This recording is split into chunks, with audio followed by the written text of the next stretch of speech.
Pinagbabayaran natin ngayon ang pagpili ng maling leader.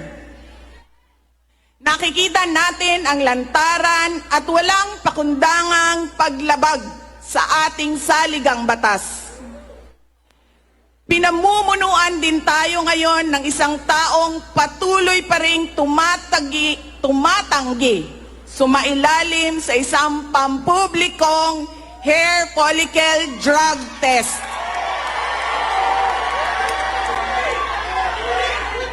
At nagsinungaling sa 20 pesos ang bigas.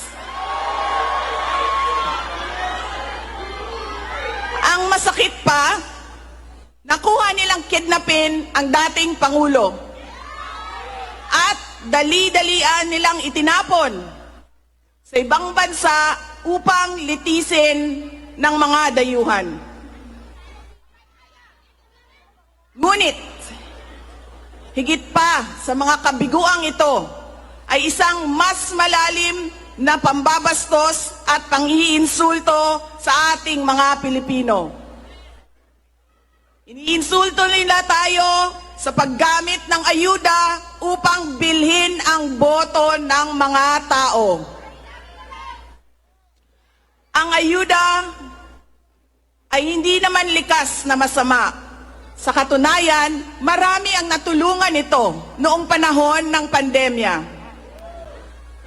Ngunit, kapag ginamit ito para manipulahin kayo at pagsamantalahan ang inyong kahirapan upang manatili sila sa kapangyarihan, nagiging sandata ito ng pang-aabuso. Again, Filipinos deserve better.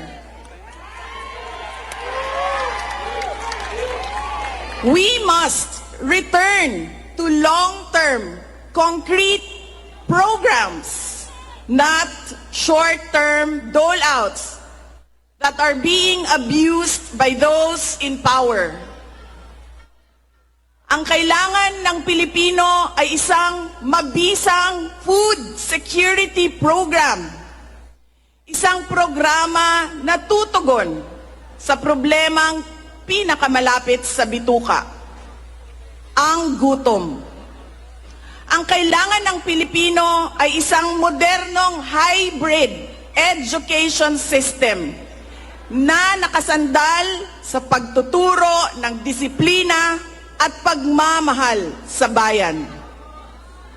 Ang kailangan ng Pilipino ay isang tunay na universal healthcare system na tutugon araw-araw sa lahat ng health centers at hospitals at hindi lamang sa mga supporters ng politiko. Ang kailangan ng Pilipino ay matibay na infrastruktura. Let us build into the future. Ang kailangan ng Pilipino ay oportunidad sa hanap buhay at trabaho dito sa loob ng ating bayan. Masakit sa kalooban nating lahat ang kalagayan ng maraming nating OFWs na malayo sa kanilang mga mahal sa buhay. At higit sa lahat, ang kailangan ng Pilipino ay peace and order.